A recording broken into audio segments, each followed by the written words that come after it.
नहमदुहु व नसल्ली अला रसूलिहिल करीम अम्मा बाद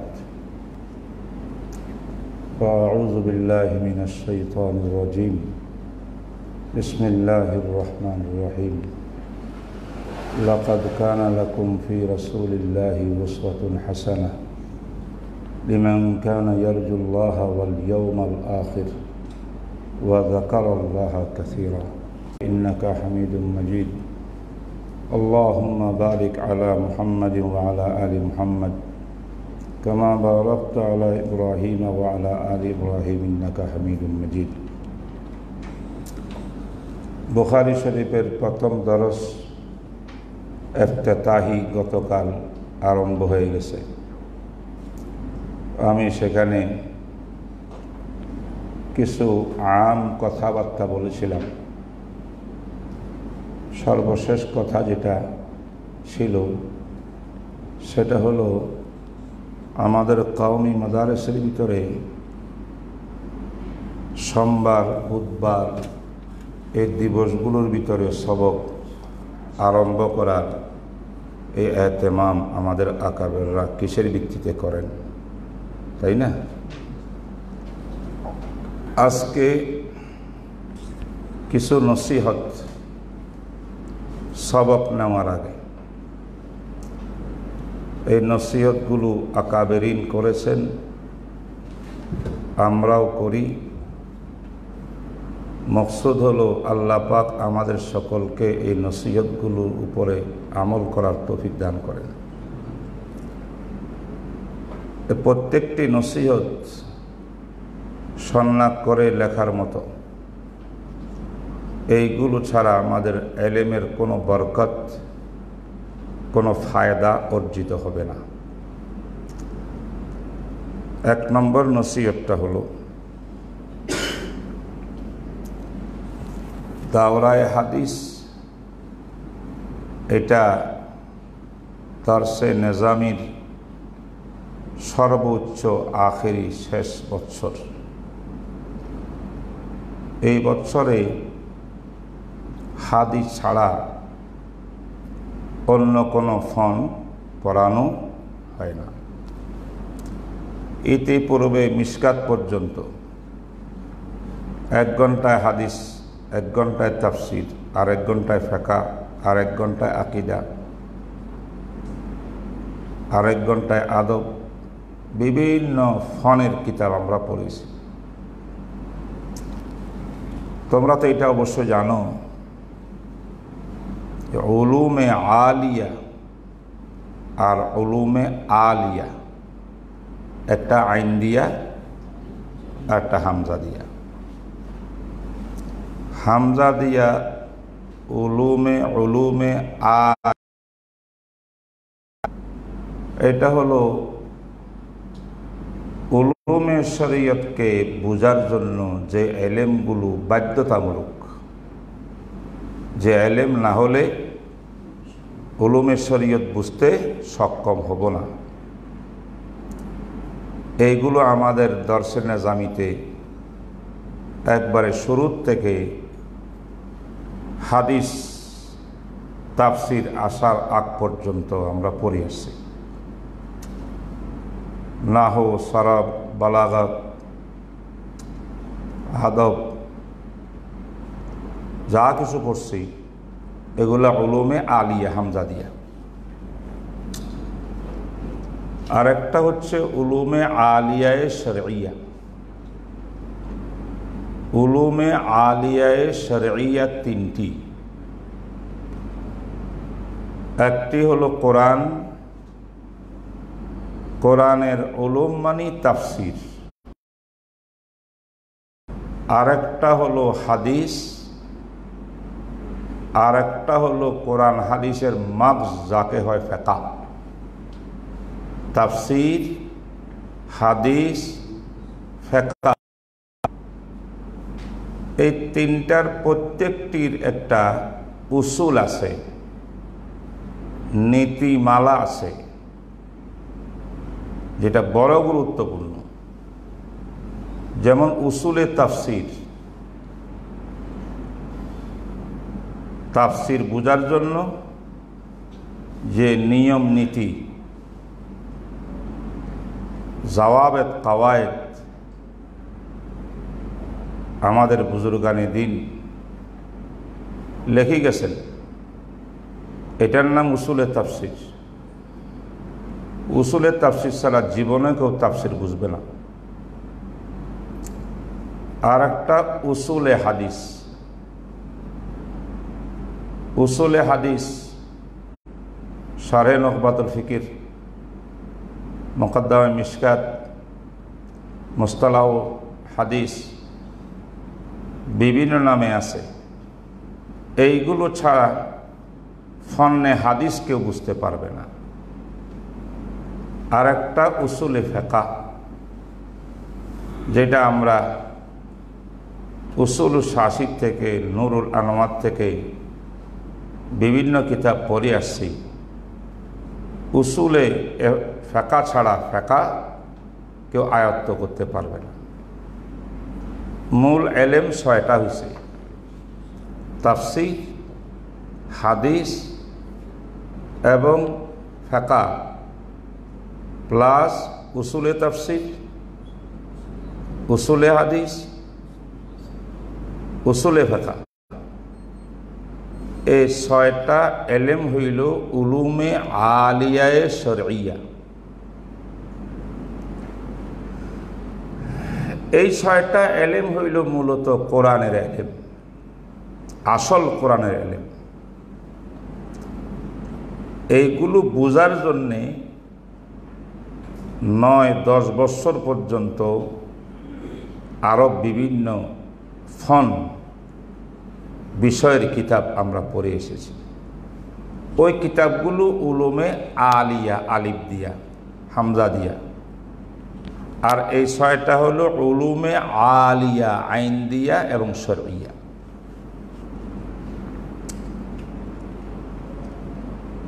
এই ৬টার ভিতরে কিন্তু ১ নম্বর কোরআন তথা কোরআনের তাফসীর।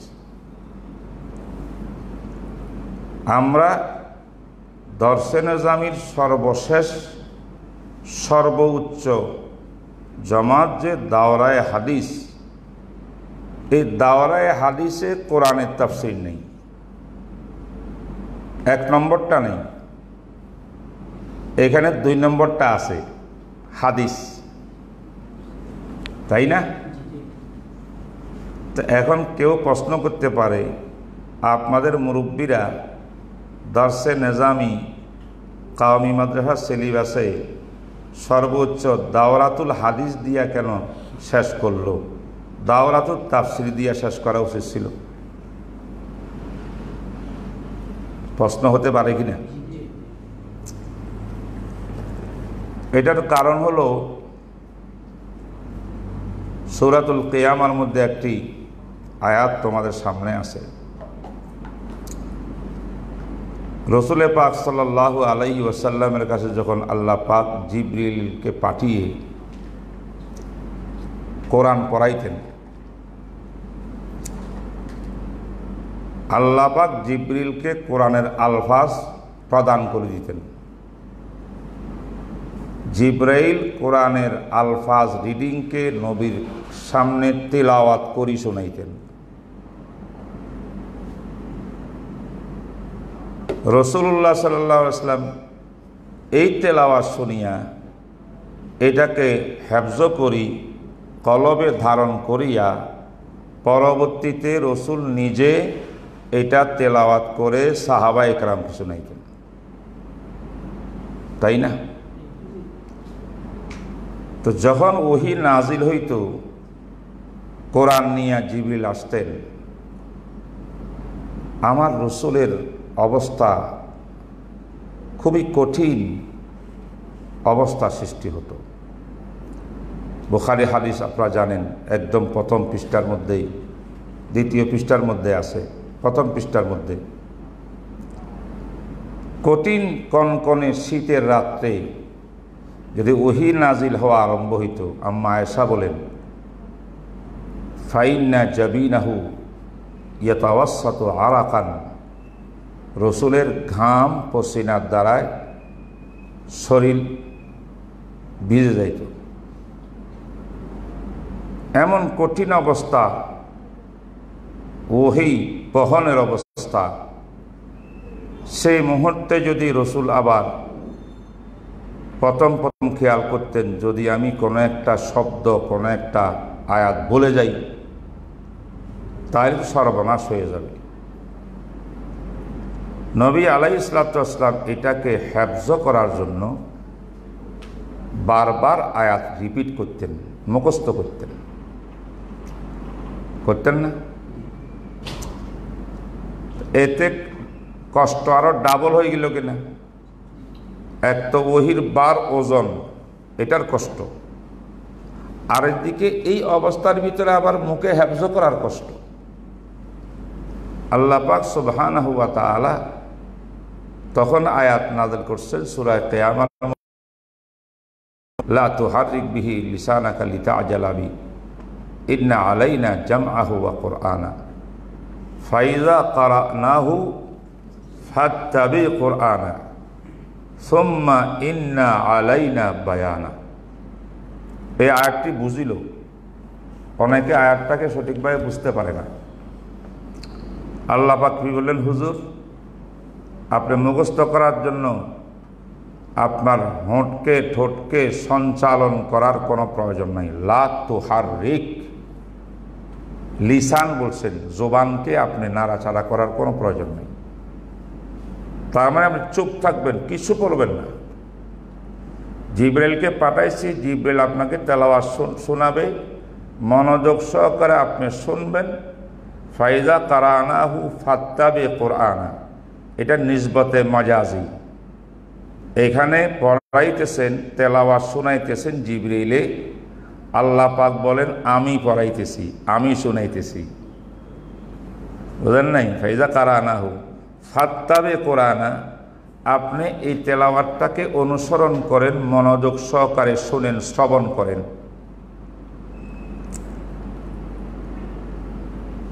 জিবরাইলে তেলাওয়াত শুনিয়া চলে আসবে, আপনি জিবরাইলকে কোনো প্রশ্ন করবেন না, এই আয়াতের কি অর্থ, এটার কি মর্ম, এটার কি বাস্তবতা, কিচ্ছু দরকার নেই। শুধু জিবরাইলে শোনাবে, আপনি মনোযোগ সহকারে শুনবেন, শোনাইয়া জিবরিল চলে আসবে, আপনার কলবের ভিতরে যা তেলাওয়াত হয়েছে অটোমেটিক আমি আল্লাহ রেকর্ড করিয়ে দেব। ফাইজা কারানাহু ফাত্তাবি, কিন্তু তেলাওয়াত তো রেকর্ড করে দেব, মুখস্থ করাই দেব।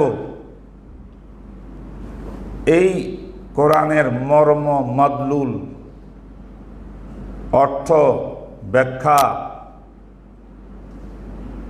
আপনি তো জিবরাইলকে জিজ্ঞাসা করেন নাই।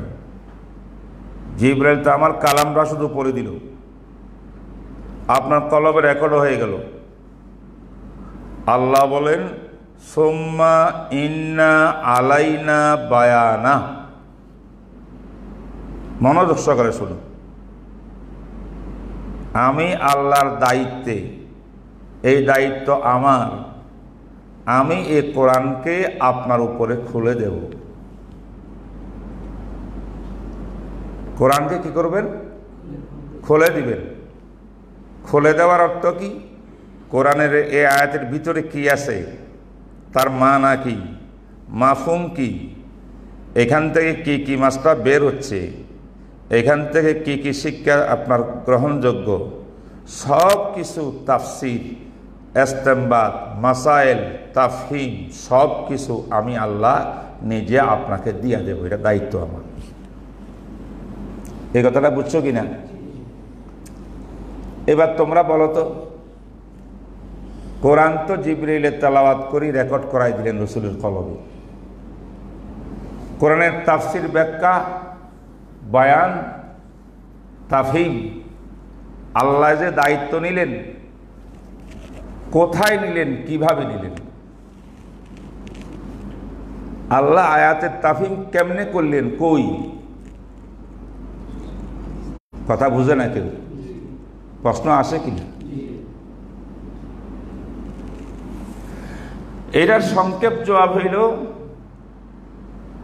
কোরআনের কোন আয়াতের কোন অর্থ, এটার নাসেখ না মানসুখ, এটার মধ্যে কি হুকুম আছে, কি বিধান আছে, কেমনে পালন করতে হবে, কি করতে হবে, যাবতীয় সব কিছু আল্লাহ পাক কোরআনের এই ফাহামটা, কোরআনের বয়ানটা আল্লাহ পাক ওহিয়ে গায়রে মাতলু হাদিসের মাধ্যমে আল্লাহ পাক দিয়েছে রাসূলকে। এই ভাই কথা বুঝো নেই?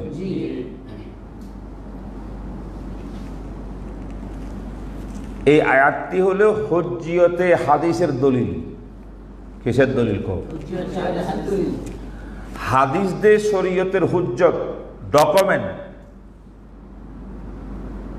এক সময়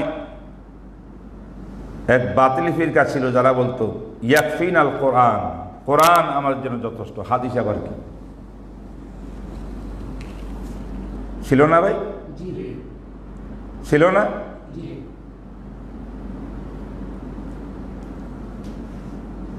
যারা হাদিসকে মানত না, মুনকেরিনে হাদিস, তাদের বিরুদ্ধে এই একটা জবরদস্ত দলিল যে কোরআন তো আল্লাহ পাক আলফাজ পাঠালেন জিবরাইলের মাধ্যমে, জিবরাইল তেলাওয়াত করে নবীকে শোনালেন, নবীজি শুনলেন, কলবে রেকর্ড হয়ে গেল আল্লাহর পক্ষ থেকে, সব ঠিক। নবীজি এখন হুবহু ওইভাবে তেলাওয়াত করতে পারবেন যেইভাবে জিবরাইল থেকে শিখেছিলেন। প্রশ্ন হইল কোরআনের তাফসির কোথায়? আল্লাহ বলছেন সুম্মা ইন্না আলাইনা বায়ানা, আমার দায়িত্বে কোরআন খুলে দেওয়া আপনার কলবের মধ্যে, আপনার দেমাগের ভিতরে। কোরআন খোলার এই বিষয়টা কোথার থেকে আসলো? কই, এটা দেখতেছি না।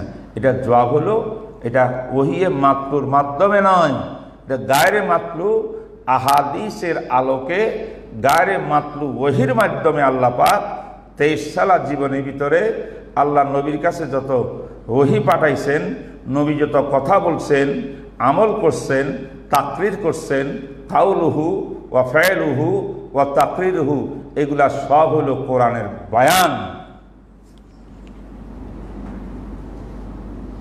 বুঝে আসছে কিনা? এখান থেকে আমরা কোরআন বুঝার জন্য হাদিস ছাড়া উপায় নেই। কোরআন বুঝার জন্য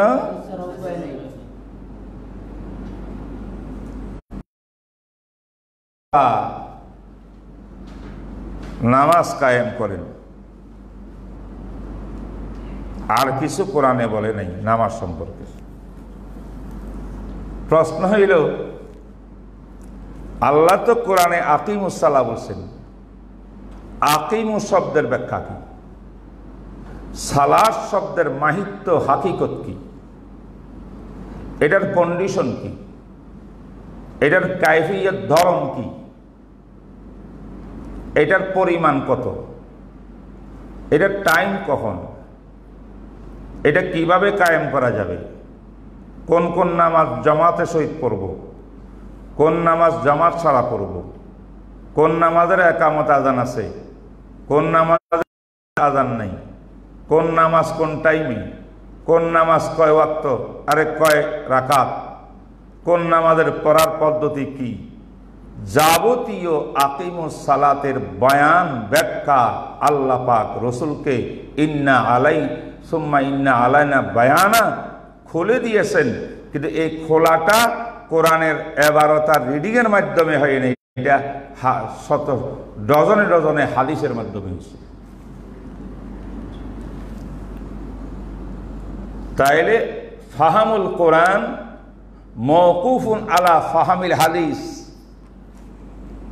এটা বুঝছো কিনা? যেহেতু হাদিস ছাড়া কোরআন বুঝার কোনো উপায় নাই, আসলে কোরআন বুঝার জন্যই হাদিস পড়তেছি, তাই আমাদের আকাবিনরা আমাদের সিলেবাসের ভিতরে সর্বোচ্চ জমাটটা দাওরাতুল হাদিস করিয়া, হাদিস মানিটা এইটা ছাড়া কোরআন তুমি বুঝতেই সক্ষম হইবা না, তাই কোরআনকে বুঝার জন্য দাওরাতুল হাদিস।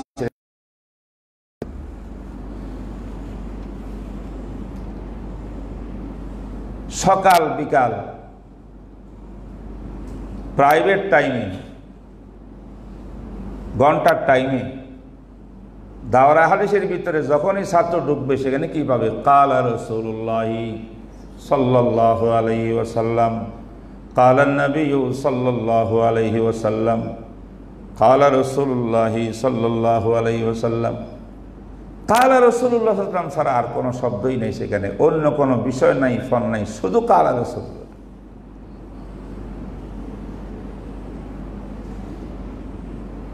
যেহেতু দাওরাতুল হাদিস কোরআন ফাহামের মওকুফ আলাই,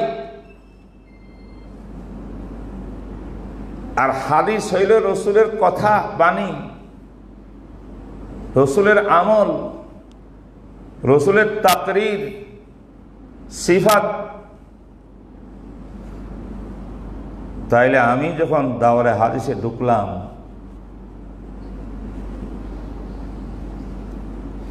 বুঝতে হবে আমি অন্যান্য বছরের মতো আমি ক্লাস করতেছি না।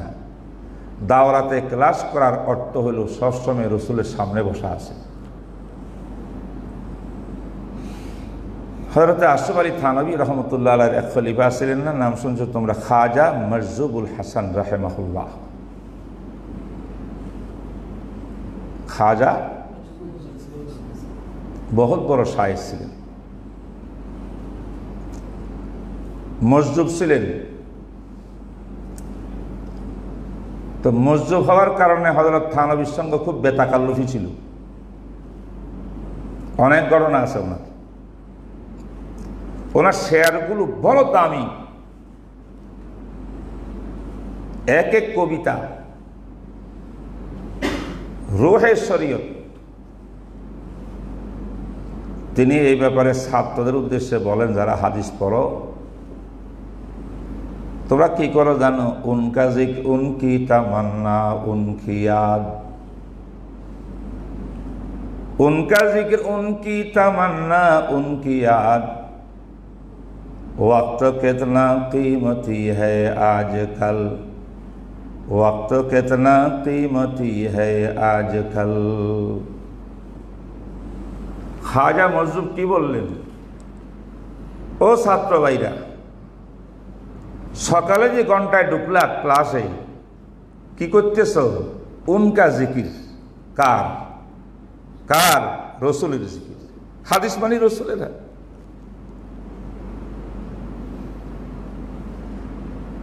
উনকি তামান্না, ওনার আরজু আকাঙ্ক্ষা, হাদিস পড়ি পড়ি আমি নবীকে পাইতে চাই, রসুলকে পাইতে চাই, আমার তামান্না। প্রত্যেক হাদিসের মধ্যে রসুলকে স্মরণ, রসুলের স্মরণ, ইয়াদ, এইটাই তোমার 24 ঘন্টার আমল। এবার বুঝো তোমার সময়টা কত দামি আর কিমতি হওয়া উচিত।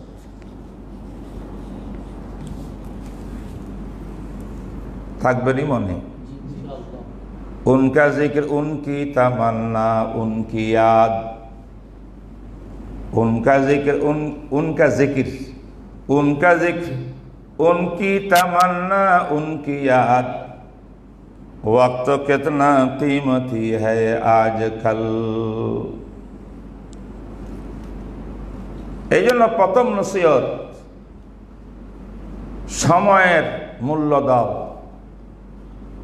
সময় নষ্ট করিও না। মোবাইলের ইন্টারনেটের পিছনে জীবন ধ্বংস করিও না। তুই দাওরার ছাত্র, তাহাসসুসের ছাত্র, দাওরার জামাত পারই আসছো, 24 ঘন্টা এখন তোমার কাজ। ঘুম আর খাওয়া দাওয়া একান্ত প্রয়োজনের বাইরে। শুধু হাদিস পড়ো, হাদিস শিখো, ফেকা শিখো, ফেকা পড়ো। আল্লাহ রাজামন্দি কিভাবে হাসিল করবা, রসুলের এতাত অনুকরণ কিভাবে করবা, রসুলকে জীবনের আদর্শ কিভাবে বানাইবা, এটার ফিকির তোমার কাছে থাকলে তাহলে তুমি কামিয়াব তালেব ইলম।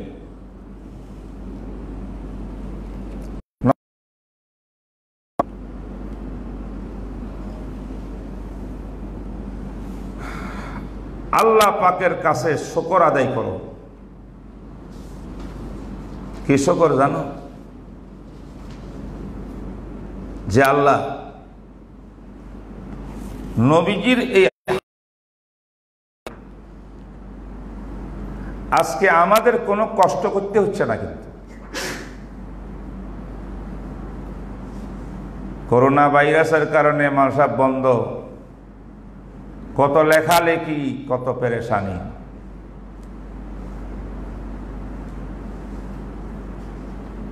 তুমি এরকম সুন্দর মাদ্রাসা কবে থেকে পাইলা?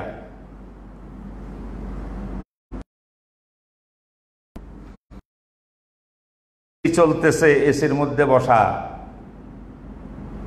এসি না থাকলে পাখা চলতেছে, টাইলস করা মাদ্রাসা, খাওয়া দাওয়া টাইম টু টাইম আসতেছে সামনে, কিতাব সুন্দর থেকে সুন্দর কিতাব, রঙিন কলম কালি দিয়া লেখা কিতাব, ঝকঝকা কিতাব, বাইরুতে সাফা। হ্যাঁ, টেলিফোন করলে তোমার ঘরে আসে পৌঁছা দিচ্ছে। সেহাসিত্তার এক সেট কিনছো, হাজার হাজার হাদিস তোমার ঘরে এই কিতাবের সাথে আসি গেছে। টেলিফোন করছো, পাঠাই দিছে, টাকাটা বিল করে দিছে, বিল আদায় করেছো, শেষ।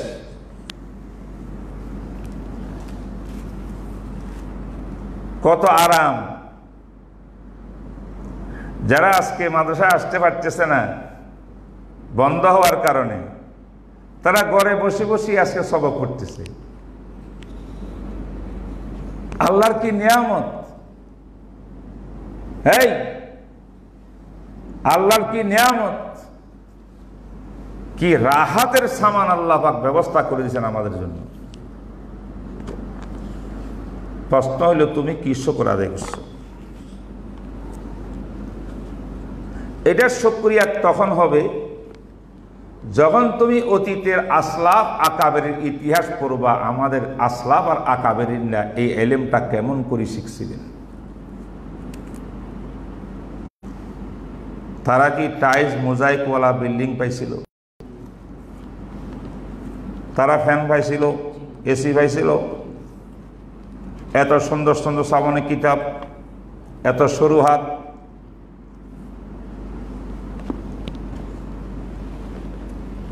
মোবাইলে হুজুরে কথা বলতেছে, দেশের আনাজ কানাজ থেকে শুনতে পাচ্ছিল, এত আরামে।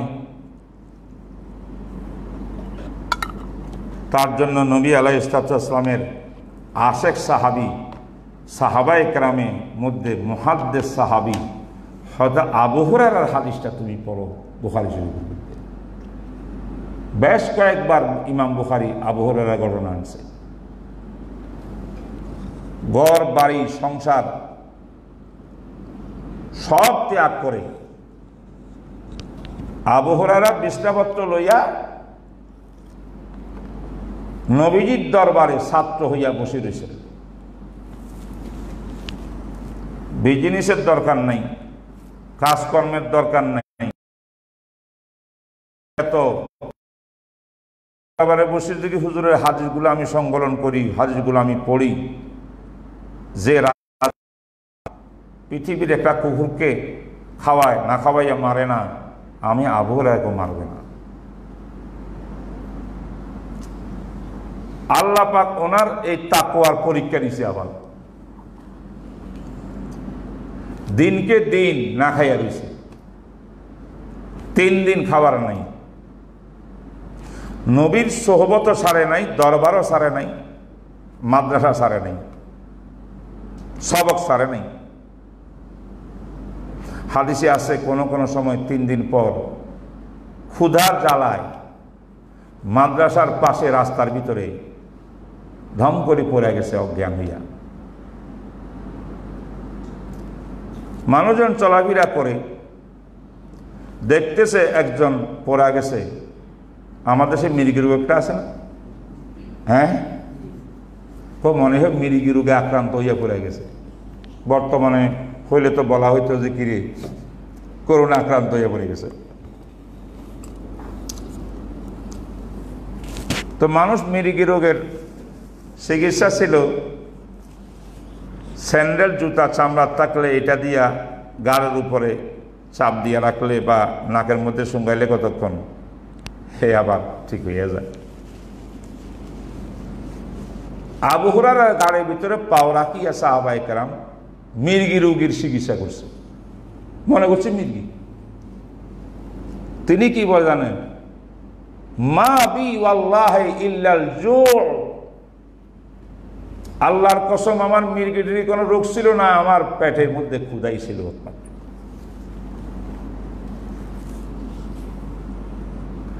কত ঘটনা আবু হুরায়রা রাদিয়াল্লাহু তাআলা আনহু।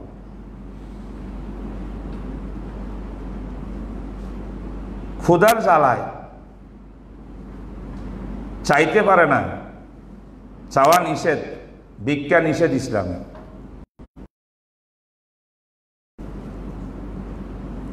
কোথায় এক সাহাবী যাইতেছে পাশ দিয়া, আমি জানি এই সাহাবীটা খুব মেহমান নামাজ, তো আমি সালাম দিয়ে বললাম যে আকরিনি হাযহিল আয়া, কোরআনে একটা আয়াত পড়িয়া করতে এই আয়াতটার ব্যাখ্যা আমার এটা পড়াই দাও, আবু হুরায়রা আমাকে পড়াই দাও, ছাত্র বানাও। তো ছাত্র বানাইবার জন্য শব্দ কি? আকরিনি, কারা ইয়াকরাউ, মাহমুজ, তাই না? লাম হামজা, শব্দ হবে আকরিনি, আমাকে আয়াতটা পড়াই দেন। তো উনি হামজাইটা পড়তো না, কেমন পড়তো? আকরিনি,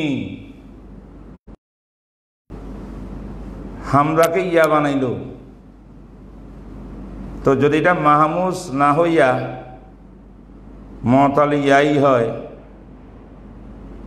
এর অর্থ হলো মেহমানদারি করেন আমার,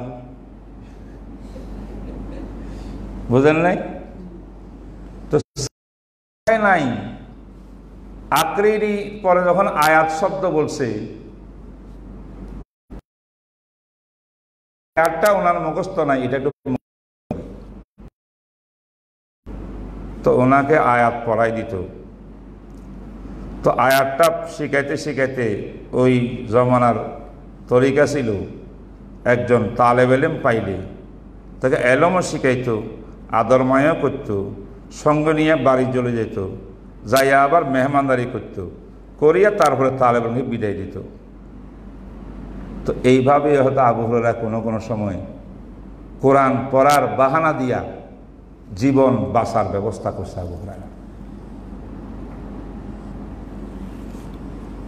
এই সমস্ত কোরবানি, এত কষ্ট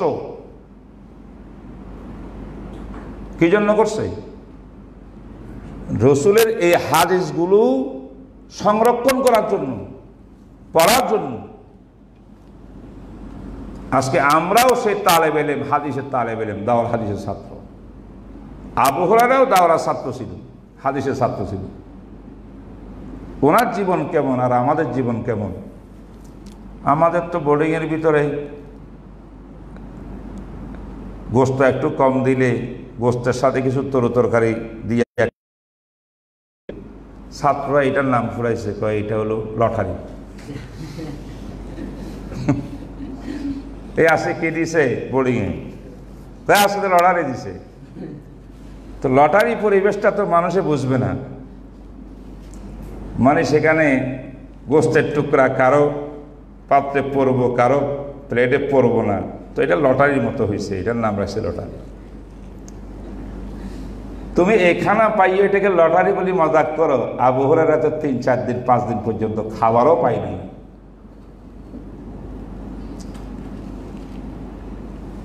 রইসুল মুফাসসিরিন সাহাবায়ে কেরামের ভিতরে ইবনে আব্বাস,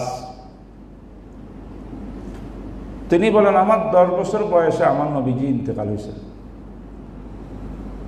আমি 10 বছর বয়সে রসুল থেকে কি আর শিখলাম? 10 বছর বয়সটা বা কত?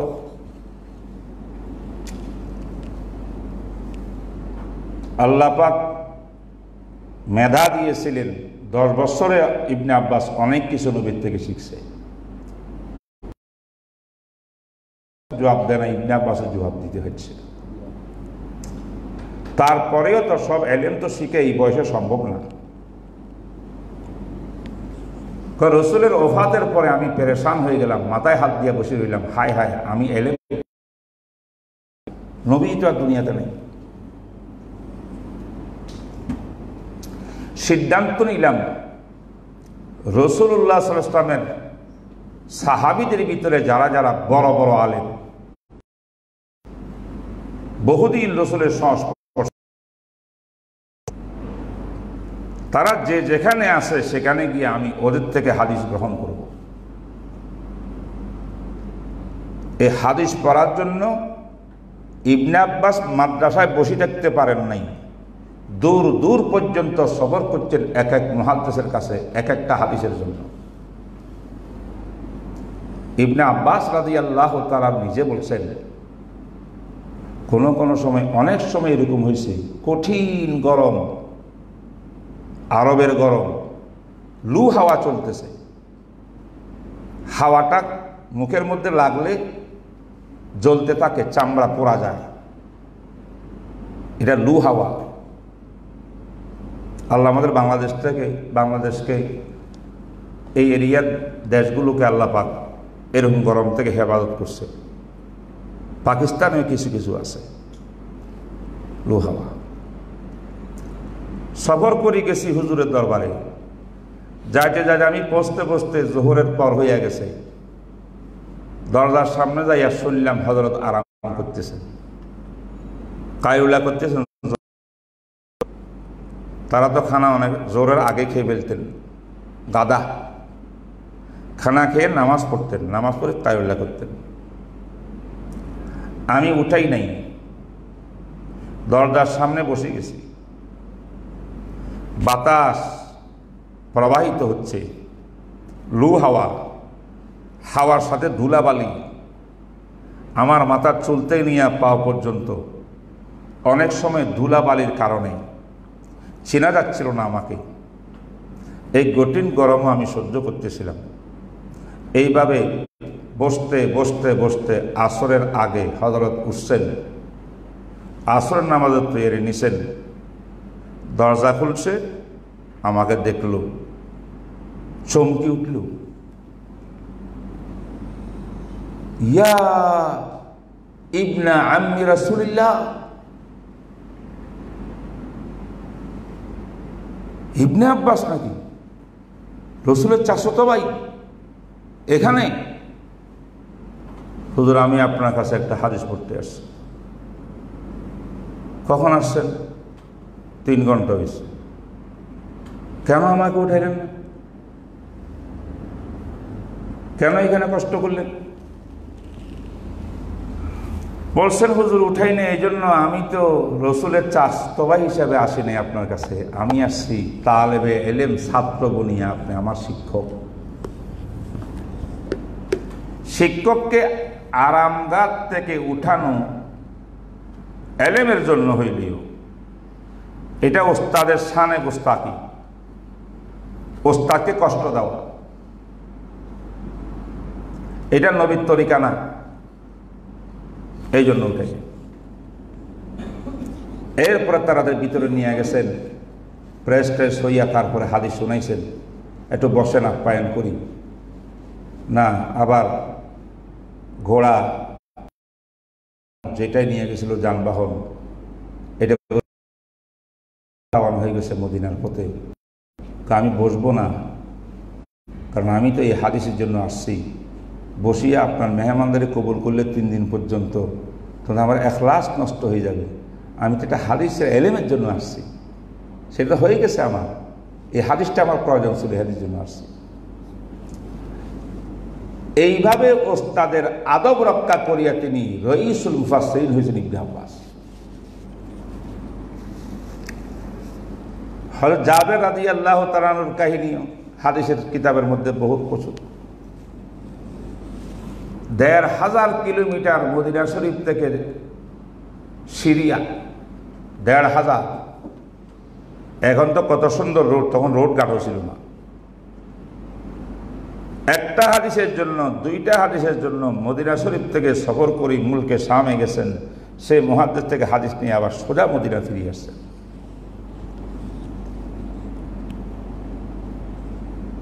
তোমরা জানো আমাদের হযরত শেখ আব্দুল ফাত্তাহ আবু বুদ্দা রাহিমাহুল্লাহ একটা মূল্যবান কিতাব লিখেছেন এই বিষয়ের উপরে,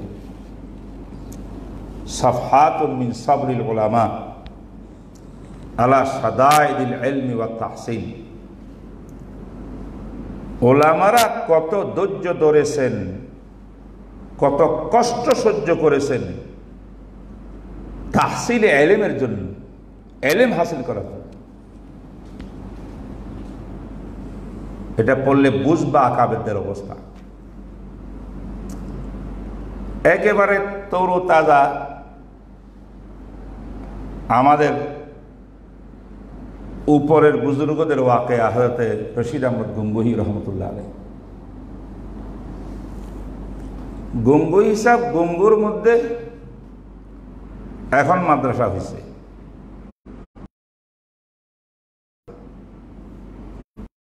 ছিল না, বোর্ডিং ছিল না, কিছুই ছিল না।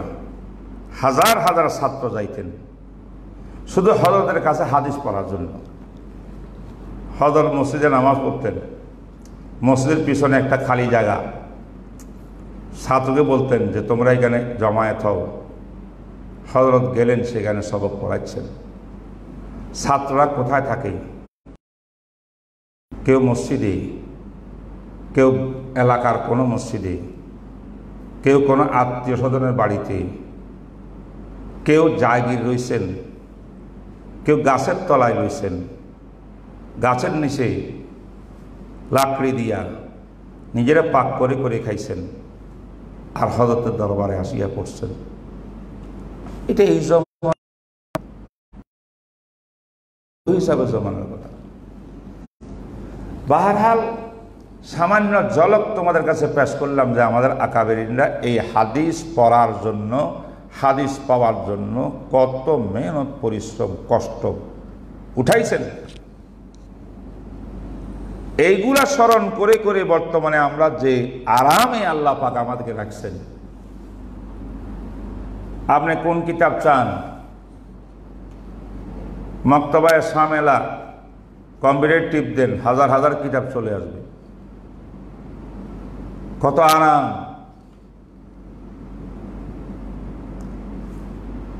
এত নেয়ামত পাইয়াও আমরা আজকে ইলম থেকে বঞ্চিত, কারণ আমাদের কাছে শুকরগুজারি নেই। আমরা এই নেয়ামতের কদর করছি না।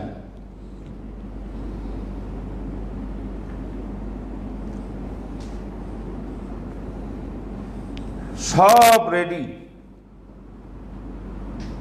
জমিন চাষ করিয়া জমিনের মধ্যে কলা গাছ রইল, কলা গাছে পানি দিয়া কলা গাছ বড় করলো, কলা গাছে কলা ধরল, কলাগুলো পাকলো, এইগুলো কেটে বাজারে আনলো, আপনার সামনে পেশ করলো, আপনার হাতে কলা দিল। আপনার কাজ হলো উপরে সিলকাটা একটু খোলেন আর মুখে দেন। আমাদের এখন কাজ হলো কলাটা শুইলা মুখে দেওয়া। এইটাও আমাদের পক্ষে, এই হলো আমাদের দুরবস্থা। তাই আজকে আমরা ইলম থেকে বঞ্চিত। সুতরাং আমরা খুব আল্লাহ পাকের শুকর আদায় করব।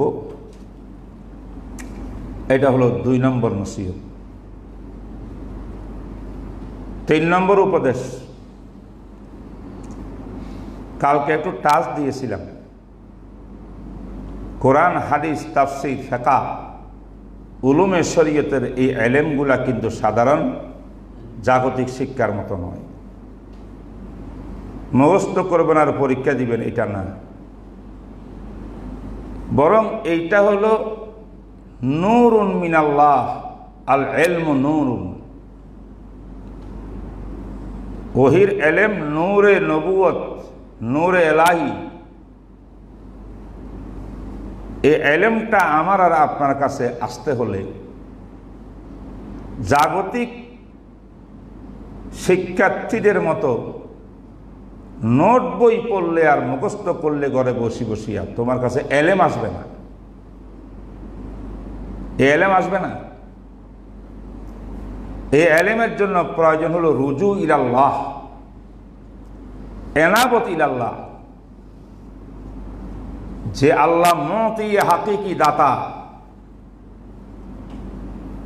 হ্যাঁ, আল্লাহ হুয়াল মুতি ওয়া আনাল কাসিম। রাসূল সে আল্লাহর দিকে রুজু করতে হবে। সাধারণ শিক্ষা নয় এটা। যিনি দাতা সব সময় সে আল্লাহর দিকে রুজু, এনাবত, কলবের ভিতরে আল্লাহ পাকের মোহাব্বত, ইয়াদকে দিলের ভিতরে তাজা রাখতে হবে। এটার জন্য করণীয় হলো সবসময় দোয়া করা। কি দোয়া করবেন? হে আল্লাহ, আপনার নবীজির হাদিস, আপনার নবীর নাম নেওয়ার মতো পবিত্র জবানও আমার কাছে নাই, আমি এত অযোগ্য। আল্লাহ আপনি আমাকে সালাহিয়তার যোগ্যতা দান করেন, যাতে আমার এই জবান দিয়ে আপনার নবীজির নাম নিতে পারি, কালা রাসূলুল্লাহ বলতে পারি সাল্লাল্লাহু আলাইহি ওয়াসাল্লাম। এই ইলমে হাদিসের, ইলমে ওহীর যে আনওয়ার ও বারাকাত, যে নূর, যে ইলম দিয়ে আমার কলবকে, আমার হৃদয়কে আমি আলোকিত করব, এই আনওয়ার ও বারাকাতের জন্য আল্লাহর কাছে খুব বেশি বেশি দোয়া করতে হবে। যে আল্লাহ, আমার কাছে তো কোরআন হাদিসের আনওয়ার ও বরকত সংগ্রহ করার কোনো যোগ্যতা নেই, কিন্তু যোগ্যতার মালিক খালেক তো আপনি আল্লাহ। আপনি মেহেরবানি করে আমাদেরকে যোগ্যতাটা দিয়ে দেন। আমি খুবই অযোগ্য, আপনার কাছে আল্লাহ কিছুর অভাব নেই। এইভাবে গিরিয়াজারি করে করে আল্লাহর কাছে মাঝে মধ্যে কাঁদতে হবে। শেষ সাথে তখনই আমরা ইলমের উপদের ভাগী হতে পারি। তো দোয়া ইলাল্লাহ, আল্লাহর করিব হওয়ার জন্য, করিব হইলে ইলমটা পাওয়ার জন্য, ইলমের আনওয়ার ও বরকত পাওয়ার জন্য। আর একটা হলো আল্লাহর জিকির বেশি বেশি করতে হবে। এই স্তরে উঠিয়া জীবনে অনেক কিছু করেছি, অনেক টাইম নষ্ট করছি, এখন সুবহানাল্লাহি ওয়া বিহামদিহি সুবহানাল্লাহিল আযীম, সুবহানাল্লাহি ওয়াল হামদুলিল্লাহ ওয়া লা ইলাহা ইল্লাল্লাহ আল্লাহু আকবার, লা ইলাহা ইল্লাল্লাহ। এই জিকির যেটা যার জন্য সহজ, যখন যখন একটু ফারেক থাকি সেই সময় জিকির করি। পাশাপাশি যেই নবীর হাদিস পড়তে বসেছি, সে নবীজির একটা বড় করজ, ঋণ আমাদের উপরে। আসসালাতু আলা নবী, নবী আলাইহিস সালাতু ওয়াস সালামের উপরে দরুদ পড়া, এই দরুদ বড় কাসরাতের সাথে বেশি পরিমাণে করতে হবে। এটা পড়ার সিস্টেম হইল, যখন বুখারী বা যে কোনো হাদিসের কিতাব শুরু হবে, মাতেন একজনে মতন পড়বে, কালান নবিয়্যু সাল্লাল্লাহু আলাইহি ওয়াসাল্লাম, বাকিরা বসে বসে ঘুমাবে। কি করবে? ক্ষীণ আওয়াজে চিৎকার করি না, কি পড়বা? পুরা 11টা মাতেনে পড়বে। তুমি ওই মাতেন মতন পড়নেওয়ালা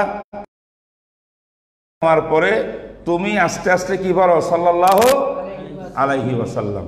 তাহলে সকল ছাত্রদের দরুদ শরীফ নবীর উপর হয়ে গেল। যত হাদিস পড়তেছে তত দরুদ শরীফ। মুহাদ্দিসিন আর দাওরা হাদিসের ছাত্রদের মতো, ওস্তাদের মতো এত দরুদ শরীফ দুনিয়ার কোন নবীর উম্মত কেউ পড়ে না। যদিও আজকে আমার দেশে একটা দরুদ পার্টি আছে, তারা আহলে সুন্নাত ওয়াল জামাত, তারা আমরা নবীর উপরে দরুদ পড়তে পড়তে দাঁড়াই যাই। ওয়াহাবিরা দরুদ কিছু পড়ে না। আমরা রসুলের দুশ্মন, দরুদের দুশ্মন। হায় রে পাগল, তুই যদি বুঝতি 20,000 কাওমি মাদ্রাসা, হাজার হাজার মাদ্রাসা দাওরা হাদিস, মিশকাত তো আরও বেশি। এতগুলো দর্শের মধ্যে হাজার হাজার ছাত্র, শত শত ছাত্র দর্শের ভিতরে কালা রাসূলুল্লাহর সঙ্গে সাল্লাল্লাহু আলাইহি ওয়াসাল্লাম দরুদ পড়তেছে।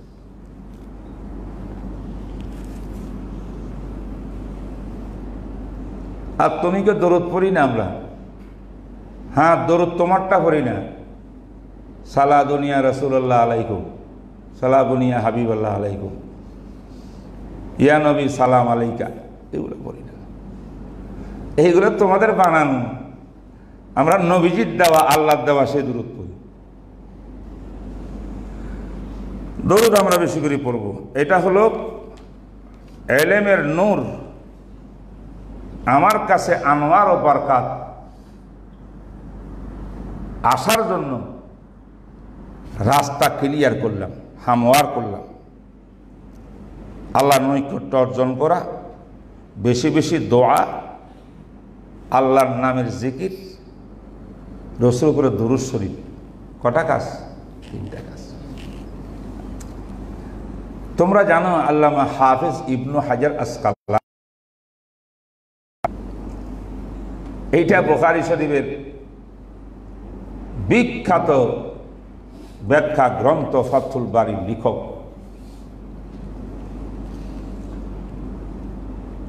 ওনাকে মানুষ আল্লামা আল কাশ্মীরি রহমতুল্লাহ আলাইহি হাফেজ বলতেন না, ওনাকে বলতেন হাফিজুদ দুনিয়া। হাফিজ দুনিয়া মানে বুঝছো? দুনিয়াতে যত রসুলের হাদিস আছে সব কিছুর হাফেজ। উলুমুল হাদিস, তাখাসসুস ফি উলুমুল হাদিস যারা পড়ে,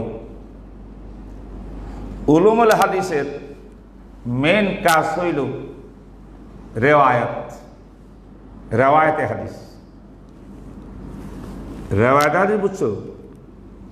হাদিসটার সনদ আছে না, সনদটা মুত্তাসিল আও মুনকাতি। সনদটা কি ধারাবাহিক নবী পর্যন্ত পৌঁছছে না মাঝখানে ইনকাতা আছে, এটা দারাসা করবে তারা। যদি বুঝলাম হাদিসটা মুত্তাসিল, মাঝখানে কোনো গ্যাপ নাই, প্রত্যেক রাবীর তাসালসুল আছে, থাকার পরে এখন দেখবো এই হাদিসটা সহিহুন আম যায়ীফুন। কোন হাদিস রেজাল এখানে দুর্বল আছে কিনা, জয়ীফ আছে কিনা। রাবি জয়ীফ হইলে হাদিস জয়ীফ হয়ে যাবে। এই রেওয়ায়েতের এলেম বিদ্যা অর্জন করার নাম উলুমুল হাদিস।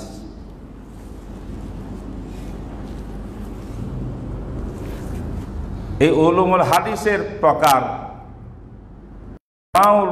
হাদিসের প্রকার প্রায় 80 থেকে বেশি। 80 প্রকারের ইলমুল হাদিসের কিতাব আছে। কথা বুঝো নাই? এইগুলো তাদের দারাসা। এই উলুমুল হাদিসের মধ্যে রেজাল রাবির উপর রিওয়ায়াতে তাহকিকের জন্য অধিকাংশ মুস্তানাদ কিতাব, ডকুমেন্টারি কিতাব লেখক আল্লামা ইবনে হাজার আসকালানী। তাহজিব ও তাহজিব থেকে শুরু করি, বুঝলেন না এই কথা? আরো আছে, ওনার অবদান বেশি। এত বড় আল্লামা ইবনে হাজার ফাথুল বারী যখন লেখে, সে কিতাব লেখা হতো, এখানে কালি আছে, বাঁশের কলম, চুবাই দিয়া এবার কাগজে লিখতেন এমনি এমনি করে। তো লিখতে লিখতে বাঁশের কলমের অনেক সময় মাথাটা কি হয়ে যেত, হ্যাঁ, নষ্ট হয়ে যেত। তো ব্লেড দিয়া বা কিছু একটা দিয়ে এটাকে আবার বলো না ঠিক করতে হইতো। এটাকে উর্দু ভাষায় বলে কিত, কলমরে কিত করা, ঠিক করা। লিখতে লিখতে কলম নষ্ট হয়ে গেছে, এখন সরে দিয়া কিট করবেন, থামাইছেন কলমটা। এইটা যেটা কিট করতেছেন, এই যে একটা আল্লাহ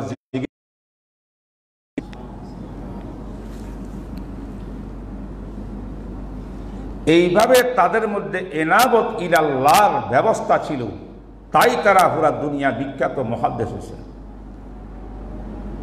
আল্লাহর ওয়াস্তে তোমাদেরকে কথাগুলো শুনাইতেছি, এটার জন্য প্রথমে আমি আমার নফসকে খেতাব করতেছি, আল্লাহ আমাকে তৌফিক দাও, তারপরে বলতেছি তোমাদের সবাইকে তৌফিক দিক আল্লাহ। 4 নম্বর নসিহত সংক্ষেপে বলে দিই। সে নসিহতটা হলো ভাই, দরসের ভিতরে উপস্থিত থাকতে হবে। দরসে 1 ঘন্টা করলাম, 5 ঘন্টা করলাম না, একদিন সবকে ছিলাম, আরেকদিন ফাঁকি দিলাম। মুতামিমকে ফাঁকি দিতে পারবা, শিক্ষককে ফাঁকি দিতে পারবা, হাজারি খাতায় হয়তো চোরামি করি হাজারিও দিয়ে দিতে পারবা। এটা দুনিয়ার পন্থা।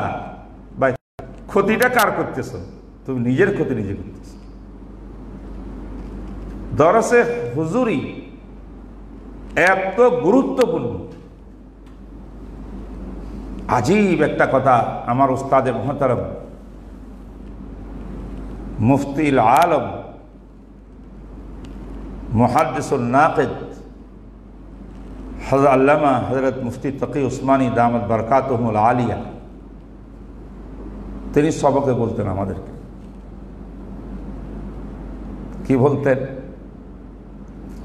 কই তোমরা যে কিতাব খুলিল বিসমিল্লাহির রহমানির রহিম বলিয়া বলো, বিসমিল্লাহির রহমানির রহিম ওয়াবিস সানাদিল মুত্তাসিলিম ইন্না ইলাল ইমামিল হুমামিল হাফিজুল হুজ্জাহ বলো কিনা?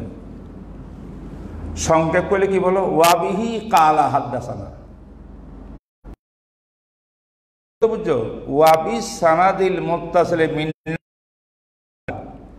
আমার থেকে নিয়ে ইমাম বুখারী পর্যন্ত সনদে সূত্রে গাতা, এইটা দিয়া বিহি বলি কালা, বুখারী কয় হাদ্দাসানা বলে কিনা?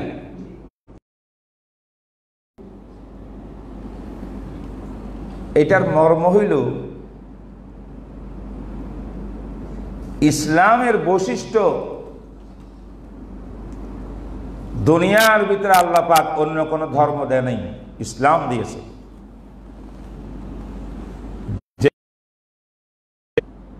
আসমানি গ্রন্থ কোরআন, এটা জের জবর পর্যন্ত সংরক্ষিত আছে, কিয়ামত পর্যন্ত থাকবে। পৃথিবীতে আর কোন আসমানি কিতাব এইভাবে সংরক্ষিত নেই।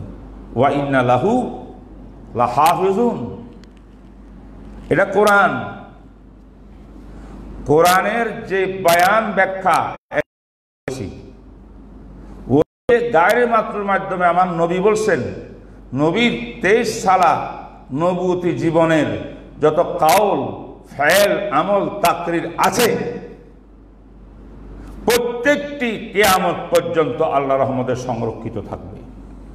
এখন পর্যন্ত আছে, কিয়ামত পর্যন্ত নবীর হাদিসে সংরক্ষিত থাকবে। ইন্না নাহনু নাযালনা যিকরা ওয়া ইন্না লাহু লাহাফিজুন। জিকিরের এখানে অর্থ হলো কোরআন। আমি কোরআন নাজিল করেছি, কোরআন হেফাজতের দায়িত্ব নিয়েছি। কোরআনের মধ্যে একটা আছে রিডিং আলফাজ, আর একটা মাআনি। একটু আগে আমি বলেছি সুম্মা ইন্না আলাইনা বায়ানা, কোরআনের বয়ান কিন্তু হাদিসের মাধ্যমে এসেছে, রিডিংটা জিবরিলের মাধ্যমে এসেছে সরাসরি। তাহলে কোরআনকে হেফাজত করার দায়িত্ব আল্লাহ পাকে নিলে মানান লফজান, কোরআনের সাথে কোরআনের ব্যাখ্যা হাদিস শরীফকেও কিয়ামত পর্যন্ত আল্লাহ পাক সংরক্ষণের জিম্মাদারি নিয়েছেন। নিছেন কিনা? কিভাবে? আপনি দেখেন রসুল হাদিসটাকে কাকে পড়াইছিল? আবু হুরায়রাকে পড়াইছেন, ইবনে মাসউদকে পড়াইছেন। তিনি কাকে পড়াইছেন? অমুক সাহেবকে পড়াইছেন, তিনি কাকে পড়াইছেন, অমুক সাহেবকে পড়াইছেন। এইভাবে আমার থেকে নিয়ে রসুল পর্যন্ত হাদিস সনদ সূত্র আছে।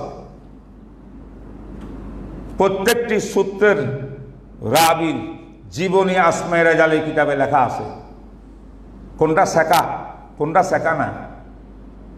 এইভাবে উলুমুল হাদিস দেরাসাতুল আসানিদ দিয়ে হাদিসগুলোকে কিয়ামত পর্যন্ত আল্লাহ পাক সংরক্ষণের ব্যবস্থা করছেন। একটা জরুরি কথা শুনুন, সনদে প্রথম যুগে ইমাম বুখারী ওয়াগারার আগের যুগ পর্যন্ত দুনিয়াতে কোন মুহাদ্দিস হাদিস বয়ান করতে হইলে সে বলতে হইল হাদ্দাসানি ফুলান কালা হাদ্দাসানি ফুলান কালা হাদ্দাসানি ফুলান। আমাকে অমুকে বলছে, ওনাকে অমুকে বলছে, ওনাকে অমুকে বলছে, ওনাকে রসুল বলছে। সনদ দিবা হাদিস শুনবো, সনদ নাই বাতিল, তোমার কথা শুনবো না। এটা হলো হাদিসের সংরক্ষণ। হইতে হইতে ইমামে বুখারী সিত্তার মুসান্নিফিন এরা যখন দুনিয়াতে আসছে, আরব আসছে, পরবর্তীতে আসছে, হাজার হাজার কিতাব লেখা হয়ে গেছে। এখন আমার সামনে বুখারী শরীফ, তিরমিজি শরীফ, আবু দাউদ শরীফ। এইটা যে বুখারী শরীফ, দুনিয়ার কেউ কি ইখতিলাফ করবে? সবাই মানছে কিনা এটা বুখারী যে? আচ্ছা, কিতাবটা কার? ইমাম বুখারী। নাম কি এটার? বুখারী শরীফ। তাম বিশ্বের মুসলিম উম্মাহ ঐক্যমত, কেউ বুখারীকে তিরমিজি করবে না, ঠিক নেই। ইমাম বুখারী কয় হাদ্দাসানি আল হুমায়দি, আমাকে হাদিসটা বলছেন হুমায়দি, হুমায়দিকে বলছেন সুফিয়ানে, সুফিয়ানকে বলছে অমুকে। এইভাবে করতে করতে যখন আলকামা ইবনে ওমর, হযরত ওমর ইবনে খাত্তাব রসুল পর্যন্ত গেল, তাইলে বুখারী কিতাবের মধ্যে, আমি বুখারী বলছি শুধু মেসাল দেওয়ার জন্য, সমস্ত কিতাবের কথা একসঙ্গে, কিতাবের মধ্যে যত হাদিস আসছে ইমাম বুখারীর থেকে রসুল পর্যন্ত আয়নার মতো সেই রাবিয়ার বর্ণনাকারীদের সনদ সূত্র আছে না নাই?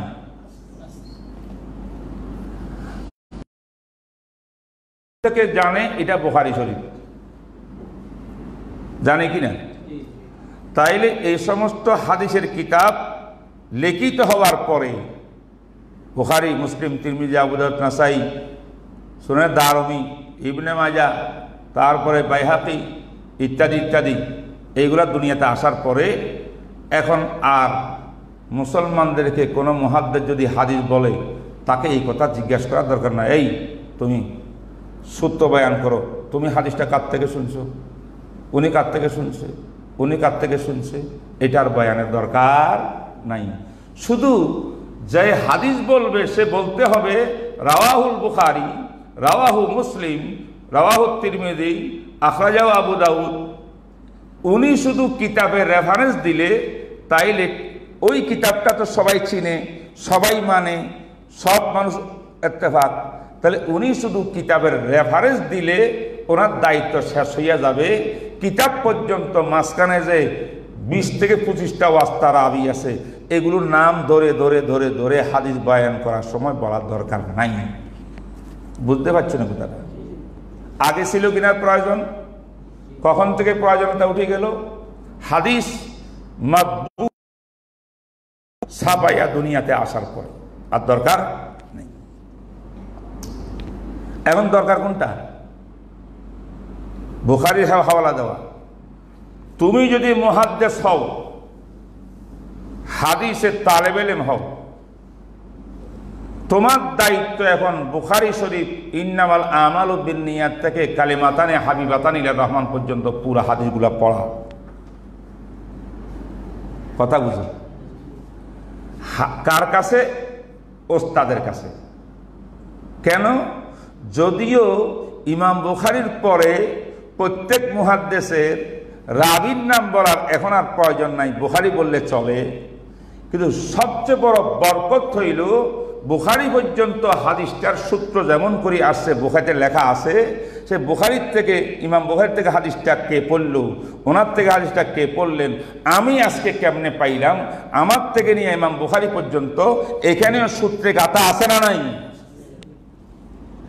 এইটা পেশ করা জরুরি নয়, বুখারী বললে চলবে, কিন্তু এটার সূত্রে গাথা থাকা এটা বরকতের কারণ, এটা ফজিলতের কারণ, এলেমের আনোয়ার ও বারাকাত আমার কলবে আসার একটা মাধ্যম।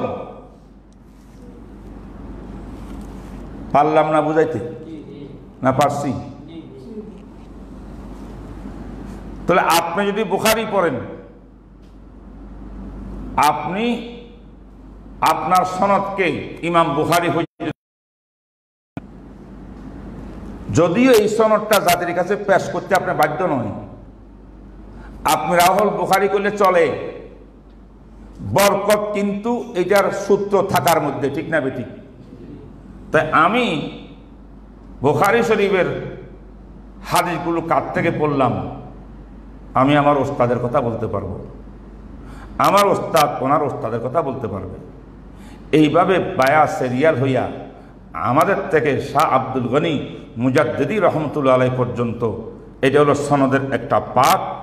শাহ আব্দুল গনি মুজাদ্দিদি থেকে ইমাম বুখারী সে ৮০টার মুসান্নিফ পর্যন্ত, ওইখানে সনদের আরেকটা পাক।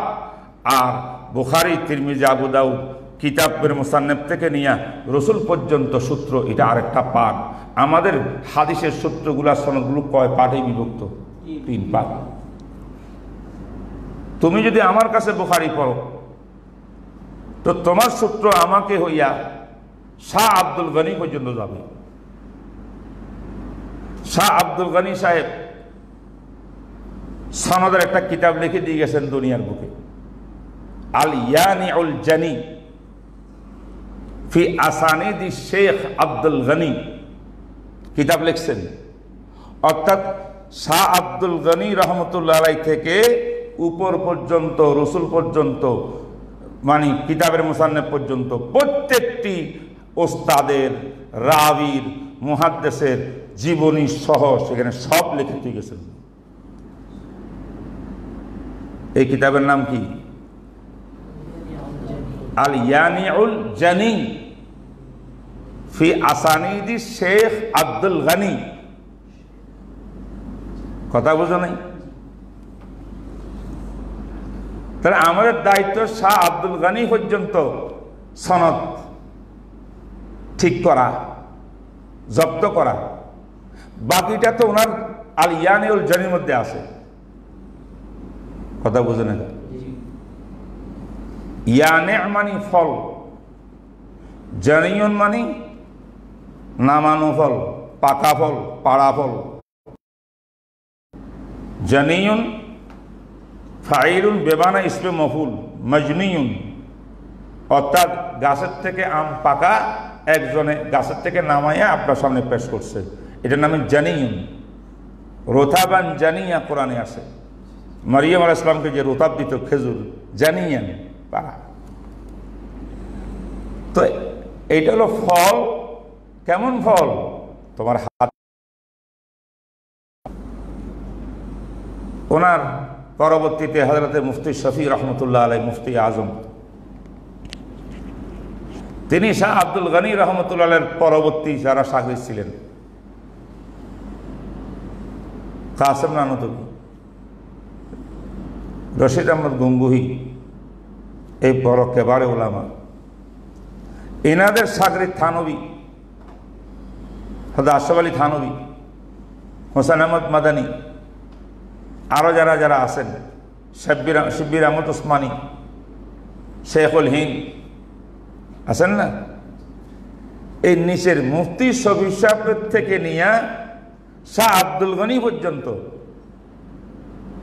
এই আমাদের মাশায়েখদের সনদের কিতাব লিখে গেছেন হযরত মুফতি শফি রহমতুল্লাহ আলাইহি। এটার নাম রাখছেন আল ইজদিয়াদুস সানি। আলাল ইয়ানিল জানি, অর্থাৎ আব্দুল গনি মুজাদ্দিদি রহমতুল্লাহর যে সনদের কিতাব আল ইয়ানিউল জানি, এটার সাথে এজাফা করছেন মুফতি শফি হিসাবে ওনার পরবর্তী মুহাদ্দিস আমাদের আকাবিরদের সনদগুলো, ওনাদের জীবনীগুলো। আর এটার নাম হলো আল এজদিয়াদুস সানি। এজদিয়াদ মানে বৃদ্ধি, এজাফা। সানিয়ুন মানে অলুগুন, আলী উন্নত মানের, এজাফা সংকলন, কি কয় এটাকে, সংযোজন কিসের উপরে? মুফতি শফি সাহেব রহমতুল্লাহ আলাইহি আল এজদিয়াদুস সানি কিতাবটা তোমার কাছে থাকলে তাহলে হযরত মাদানী সাহেব থেকে নিয়া একবার উপর পর্যন্ত শাহ আব্দুল গনি পর্যন্ত এটাও পাইবা। আবার ইয়ানিউল জানির ভিতরে শাহ আব্দুল গনির থেকে ইমাম বুখারী পর্যন্ত এটাও পাইবা। আর বুখারী শরীফ খুললে ইমাম বুখারী থেকে রসুল পর্যন্ত এটাও পাইবা। তাহলে আমাদের সনদ সূত্রটা মুত্তাসিল আছে না নাই? এইটাকে বলা হয় সাবাত। সাই বলো তো সবাই, সাবাত। সাবাত, সা বা তা। অনেকে কয় সাবতুন, এটা ভুল। সাবতুন না, এটার নাম সাবাতুন। সাবাত মানে মোস্তানাদ, ডকুমেন্ট। কথা বুঝছো? এই কিতাবের নাম সাবাত। তা আমি যে কথাটা বুঝাতে চাচ্ছি খুব সুন্দর করে শোনো, মাঝখান দিয়ে অনেক ফায়দার কথা বলে দিলাম। আমরা যদি এজদিয়াদুস সানি আলাল ইয়ানিল জানি এই সূত্রে, আকাবেরদের সূত্রে গাতিয়া নিসকে সংযুক্ত করে আমি হাদিস সংকলন করি, মুহাদ্দিস হতে চাই, আমাকে দরসে উপস্থিতি ছাড়া বিকল্প কোনো পথ নাই। কথা কও কি নাই? তুমি রুমে বসে বসে আড্ডা মারো, এক পৃষ্ঠা সবক চলে গেছে হাদিস। যে হাদিস তুমি ওস্তাদ থেকে শুনো নাই, কেমনে কইবা এই হাদিসগুলো যে তোমার থেকে শুরু করিয়া ইমাম বুখারী, কোন গ্যাপ নাই, মুত্তাসিল, এইটা তোমার বলার অধিকার নাই। তুমি যে ওস্তাদের মুখে হাদিসটা শুনতা, ওস্তাদের কাছে হাদিসগুলো পড়তা, তাহলে বলতে পারতা হাদ্দাসানি ওস্তাদি ফুলান, হুয়া আন ফুলান, হুয়া আন ফুলান। এইভাবে তুমি আকাবেরের সাজারায়ে তাইয়্যিবা, সিলসিলায়ে তাইয়্যিবা এই সন্ন্যাক করে লেখার মতো এই সাজারা, এই সূত্র, এটার সঙ্গে তোমাকে গাঁথতে হইলে এর উলুম ফুয়ুস থেকে হাদিসের আনোয়ার ও বারকাত তোমার নিতে হলে এদের সঙ্গে তোমাকে সংযুক্ত করতে হবে। সংযুক্ত তখনই হইবা যদি তুমি হাদিসের মধ্যে, সবকের মধ্যে হাজির থাকো। ঠিক না বেঠিক? বুঝে আসে না এই কথাটা? যারা যারা হাজির হন, ওয়াবিহি কইয়া কি কই বললেন? ওয়াবিহি মানে আমি আমার ওস্তাদের মাধ্যমে রসুল পর্যন্ত চলে গেলাম, কাল বুখারী পর্যন্ত চলে গেলাম, কালা হাদ্দাসানা ফুলান। সুবহানাল্লাহ। যে নাকি আসতে পারে না, সবাইকে পড়লো না ওস্তাদের কাছে, সে তো এটা কইতেই পারবে না। ভাই কথাটা বুঝছো কিনা? অতএব ওস্তাদের দরসে হাজির হইয়া ওস্তাদ থেকে হাদিস শিখা ছাড়া তোমার উলুমে হাদিসের, ইলমে হাদিসের কোনো বারকাত, আনোয়ার তোমার কাছে আসতে পারে না। মস্ত বড় বঞ্চিত ওই সমস্ত লোক যারা দরসকে ফাঁকি দিয়ে, ওজোর আপত্তি আছে মানুষের, অসুখ বিসুখ আছে, হাদিসেও আছে। তুমি যদি অসুস্থতার কারণে, বাস্তবিক অসুস্থতার কারণে তুমি হাজির হইতে না পারো, যেখানে থাকো না কেন, আল্লাহ পাক যেই হাদিসগুলো তোমার থেকে ছুটে গেছে এইগুলো আনোয়ার ও বারকাত তোমাকে আল্লাহ পাক দান করবে। যার কাছে ওজর নাই, গাফলত আর দুষ্টামি, তাকে দেওয়ার কোনো ওয়াদা হাদিসে নাই। এই ভাই কথা বুঝো নাই? বুঝো নাই কথা? এটা চমৎকার ঘটনা। জাকারিয়া রহমতুল্লাহ আলাইহি, আমি প্রায় প্রতি বছর বলি, শেখ জাকারিয়া রহমতুল্লাহ আলাইহি যে বছর হাদিস দাওরা হাদিস পড়ছেন, উনি ইচ্ছা পোষণ করছেন যে আমি একটা হাদিসের মধ্যেও দরস থেকে, সবক থেকে গায়েব থাকবো না। নম্বর 2, একটা হাদিসও আমি ওযু ছাড়া বিনা ওযুতে পড়ব না। সুবহানাল্লাহ। এটা অঙ্গীকার করছে শেখ জাকারিয়া রহমতুল্লাহ আলাইহি, শেখুল হাদিস যাকে আজকে বলছি আমরা। পুরা দুনিয়ায় যাকে শেখুল হাদিস বলে, শেখুল হাদিস বললে একজনই দুনিয়াতে প্রসিদ্ধ, একজনই কান্দলুনি। আমাদের বাংলাদেশে আমরা আরেকজনকে মাঠে ময়দানে মশহুর করছি, শেখুল হাদিস মানে আজিজুল হক সাহেব হুজুর, কিন্তু এটা হলো মাজাজি। হাকিকি শেখুল হাদিস যদি শুধু শেখুল হাদিস বলা হয় কাকে বোঝায়? শেখ জাকারিয়া রহমতুল্লাহ আলাইহি, কুতুবুল আফতাব। তিনি বলছেন যে আমি একটা হাদিসও বাদ দেব না এবং ওযু ছাড়াও পড়ব না। আরে আল্লাহ, এটা কিভাবে সম্ভব? মানুষ তো, হ্যাঁ, কি পারবা? পারা যাবে? কারোর সামর্থ্য আছে এটা? আমার তো ক্ষমতা নেই। তো শেখুল হাদিস সাহেব এটার জন্য ওনার একজন দোস্ত ঠিক করছেন, রফিক দোস্ত বানাইছেন। ভালো ছাত্রকে দোস্ত বানান, তার থেকে ভালো গুণ তোমার মধ্যে ঢুকবে। উতলুবুর রফিক কাবলা তারিক। ওনার এক দোস্ত ছিল, ওনার নাম ছিল হাসান আহমদ। বলো তো কি নাম? হোসাইন না হাসান? হাসান আহমদ। আমার দেশে তো প্রায় হোসাইন আহমদ। হযরতের দোস্তের নাম ছিল হাসান আহমদ, দাওরা ছাত্র। দুজনে বসিয়ে প্রতিজ্ঞা করছে যে হাসান আহমদ বলছে আমিও একটা হাদিস বাদ দেব না, ওযু ছাড়া করবো না। দরস শুরু হয়েছে। এখন সকালে দরস হয়, বিকালে হয়, রাত্রে হয়। দাওরা হাদিসের দরস তো সারাদিন রাত হয়।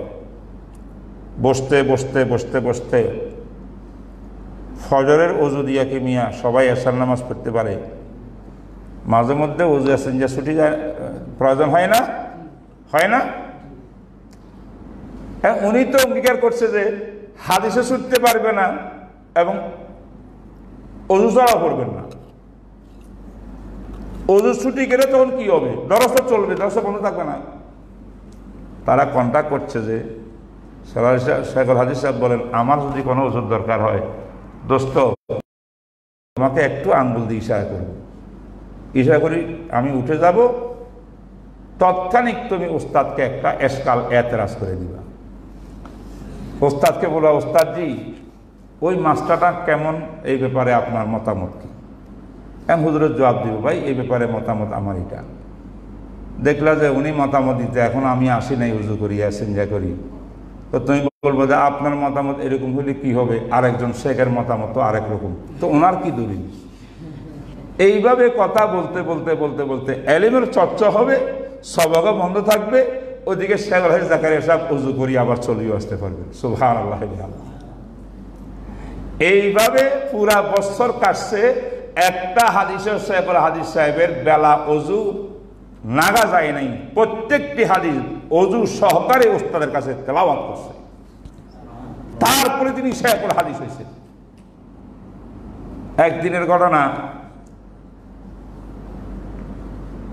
ওই হাসান আহমদের আবার যখন ওযুর প্রয়োজন হয় তো সেও আঙ্গুল দেখায়, তখন আবার শেখ জাকারিয়া সাহেব হযরতকে এশকাল করে, হযরত ওই মাসলাটা কেমন? এবার সুয়াল জবাব হয়, কথাবার্তা হয়, হইতে হইতে উনিও ওযু করে চলে আসে, তারপর সবক শুরু হয়, চুপচাপ হয়ে যায়। এইভাবে চলতে চলতে একদিন দেখে যে ওস্তাদ দেখো কিরে, এই দুইজন সবসময় একই আন্দাজ, কোনো সময় প্রশ্ন করে যে প্রশ্নগুলা অপ্রাসঙ্গিক, এটা দরকার ছিল না এরকম। ওস্তাদে আস্তে আস্তে বুঝতে পারছে যে কিরে এদের মধ্যে আছে। তো ঠিকই একদিন শেখ জাকারিয়া সাহেব উঠে গেছেন আঙ্গুল দেখায়া। এবার ওনার বন্ধু হাসান আহমদ তিনি বললেন, उस्ताद जी अल्लामा इब्ने हुमाम ने फलां सफ़ा में इस मसला के बारे में ये फरमाया है, इस बारे में आपका क्या ख्याल है?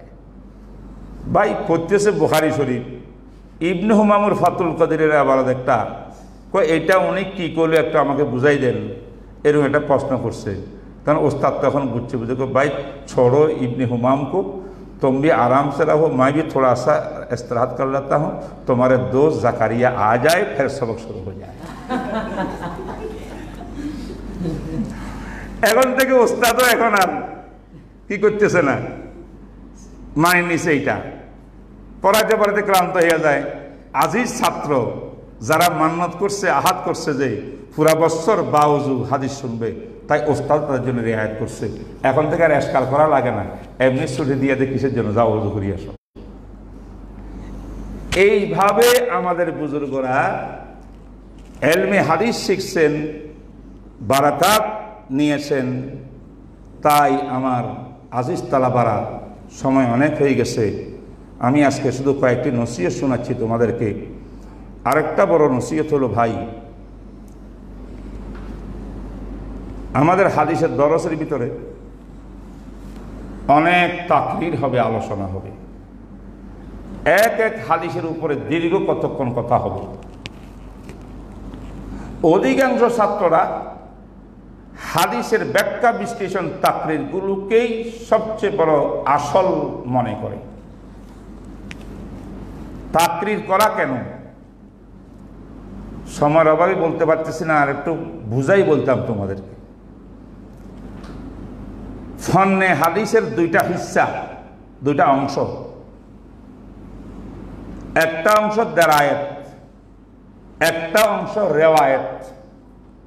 রেওয়ায়েত কাকে বলে একটু আগে বলেছি। হাদিস সেটা মুত্তাসিল, মুনকাতে, সহিহ, জয়ীফ, মুরসাল, এইটা ওটা যাচাই করে, এটা নাম রেওয়ায়েত। আরেকটা আছে দেরায়েতে হাদিস। দেরায়েত মানে আল ইস্তিদলালু ওয়াল ইসতিমবাতু মিনাল আহাদিসে। হাদিস থেকে আমি কি বুঝলাম, এই হাদিসের গভীর অর্থের মধ্যে গেলে সেখান থেকে কি কি মাসলা বের হয়, এটার নাম দেরায়েতে হাদিস। বুঝতে পারছো কিনা?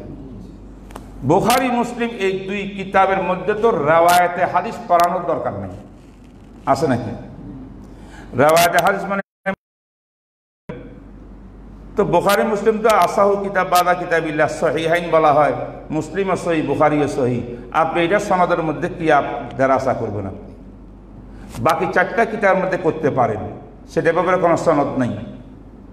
এই দুটাতে সহি বলি সনদ আছে, যদিও সামান্য কিছু হাদিসের ভিতরে বেশ কম আছে। এটা আমাদের আকাবারা জবাব দিচ্ছে, এটা মারুফ মশহুর আর শাযুকাল মাদুম। তাহলে বুখারী মুসলিম পড়াইতে এবং তিরমিজি সহ আমাদের প্রায় দর্শে হাদিসের কিতাবের মধ্যে দেরায়েতে হাদিসের উপরে বহস বেশি হয়। হয় কি হয় না? দেরায়ে হাদিস মানে কি, এই হাদিসটার অর্থ কি, এটার মর্মার্থ কি, এই হাদিসে কি বুঝাইল, এই হাদিস কি মাসলা বের হইল, এই মাসলাতে ফুকাহারা কি বলছেন, কোন মাযহাবে কি বলছেন, প্রত্যেক মাযহাবের দলিল কি, আমাদের মাযহাবের দলিল কি, সব বলা হয় কিনা? এই তাকরীরগুলো বড় গুরুত্বপূর্ণ। এটা তালেবে ইলমদের জেহেন পরিষ্কার করে, তালেবে ইলমদের মধ্যে একটা যোগ্যতা সৃষ্টি করে, কোনো সন্দেহ নাই। কিন্তু এর পরেও মনে রাখতে হবে, দর্সে হাদিসের আসল মকসুদ কিন্তু তাকরীর এবং বহসগুলো নয়। আসল মকসুদ হইল এই হাদিস দিয়া, হাদিস পড়ে আমার ইসলাহ করা, এই হাদিসের মর্মার্থ অনুযায়ী আমি নিজকে তৈয়ার করা, আমার আমলে জীবনে রূপান্তরিত করা। এটাকে বলা হয় তাআসসি। তাআসসি, তাআসসি মানে জাআলতুর রাসূলা সাল্লাল্লাহু আলাইহি ওয়াসাল্লাম উসওয়াতান লি, আমি আমার জীবনের জন্য আমার রাসূলকে আমি আদর্শ মডেল বানাইলাম। কথাটা বুঝলেন? হাদিস পড়ার একটা গরজ তাআসসি। তাআসসিটা উসওয়াত থেকে, উসওয়া কুদওয়া, কুদওয়া মডেল, আদর্শ, নমুনা। কথা বোঝা নেই? কথা বোঝা নেই? হাদিসগুলো পড়তেছি, প্রত্যেকটা হাদিস অর্থ বুঝে এই মোতাবেক নিজের জীবন বানানোর জন্য, অনুকরণ করার জন্য, রসুলকে আমার মডেল আদর্শ বানানোর জন্য। এটা আমার আসল মকসুদ। এই হাদিসের ভিতরে কি আসছে, কোন মাসলা বুঝে আসে, কোন মাসলাতে কার ইখতিলাফ, কি দলিল ইত্যাদি এগুলো দরকার, এটা সানিয়ান দরকার। আউয়ালান আমার মকসুদ বিজাত থাকবে এই হাদিসটা পড়িয়ে হাদিসকে জীবনে রূপান্তরিত করে উসওয়ায়ে রাসূলে আকরাম নবীজির উসওয়াকে গ্রহণ করা আমার জীবনের ভিতরে, এটা হলো হাদিসের মূল উদ্দেশ্য। কথাটা বুঝছো না বুঝো নাই? এই ব্যাপারে আমার উস্তাদে মুহতারাম হযরত সুফিয়ানে সাউরির নাম শুনছো না? বহুত বড় আজিম বুজুর্গ, ফকি, মুহাদ্দিস, মুজতাহিদ সুফিয়ানে সাউরি। কত বড় ইমাম সুফিয়ানে সাউরি, ইমামে আজম আবু হানিফার মতো বড় ইমাম। তাদের ইজতিহাদাতগুলো ফিকহগুলো কিছুদিন চলতো ফিকহে সুফিয়ানে সাউরি, পরবর্তী ফয়সালা বড় বড় মুজতাহিদদের আর অনুসারীরা মুকাল্লিদা থাকে নাই, 4 ইমামের মুকাল্লিদ দুনিয়াতে প্রতিষ্ঠিত হয়েছে। এটা আল্লাহর কুদরতি খেলা, নাইলে কিন্তু মাযহাব আরও হইতে পারত, আরও বড় বড় মুজতাহিদ দুনিয়াতে ছিলেন। সুফিয়ানে সাউরি একজন এত বড় ইমাম, ওনার ইন্তেকালের পরে ওনার একজন ঘনিষ্ঠ ব্যক্তি ওনাকে স্বপ্নে আর খাবে দেখছেন। স্বপ্নের মধ্যে খাবের মধ্যে জিজ্ঞাসা করলেন, আইয়ুহাল ইমাম, হে আমার ইমাম, আল্লাহ পাক আপনার সঙ্গে কি মুআমালা করছে? এটা স্বপ্নের কথা। স্বপ্ন হলো মুবাশশিরাত, বেশারত দেওয়ার। স্বপ্ন কোনো হুজ্জতে শরিয়া না, একমাত্র আম্বিয়া কেরামের রুইয়া। স্বপ্ন হলো দলিল, শরীয়তের দলিল, জানো তো? তিনি বলছেন, ইয়া ইবনি, ও আমার সাগরিদ, ও আমার বেটা, জাহাবাতিল ইশারাত, জাহাবাতিল ইশারাত ওয়া তাহাতিল ইবারাত। তাহাত হায় হাওয়াজ, তাহাতিল ইবারাত ওয়ালাম ইয়ানফাউনা ওয়ালাম ইয়ানফা'না ইল্লা রুকাইআতিন রাকা'নাহা ফি জাওফিল লাইল। হে আমার আজিজ ছাত্র, কত ইস্তেমবাদ, কত গবেষণা ইজতিহাদ করেছি, কোরআন হাদিসের কত ইলমি নেকাত গুরুত্বপূর্ণ পয়েন্ট উদ্ঘাটন করেছি। জাহাবাতিল ইশারাত এগুলা সব বিলুপ্ত হয়ে গেছে। আমারে আল্লাহ একটাও জিজ্ঞাসা করে নাই, আমার সামনেও পেশ করে নাই। ওয়া তাহাতিল ইবারাত, কত খুতবা দিছি, বয়ান করছি, দরজ দিছি, সুন্দর ভাষা দিয়া এলেম প্রচার করছি, জবান দিয়ে কিতাব লিখেছি, এগুলা সব মিটে গেছে। আমার সামনে একটাও কাজে আসেনি। কাজে আসে না মানে আল্লাহ আমাকে বলে নাই যে তুমি এই বড় কাজ করছো, যত মাফ করলাম না, এটা দেখাই নেই আল্লাহ, একেবারে করে নেই। ওয়ালাম ইয়ানফা'না ইল্লা রুকাইআতিন রাকা'নাহা ফি জাওফিল লাইল। আমাকে কবরের জগতে নফা দেয় নাই, ফায়দা দেয় নাই, মগর ফায়দা দিয়েছে কয়েকটি রাকাত, যেই রাকাত নামাজগুলো আমি জাওফুল লাইল শেষ রাত্রে উঠিয়া অন্ধকার রাত্রে নির্জনে বসে বসে তাহাজ্জুদ পড়তাম, এটাই আমার সামনে আসছে। আল্লাহ পাক আমার সব গুনাহ মাফ করিয়া আমাকে জান্নাতি হিসাবে কবুল করছে।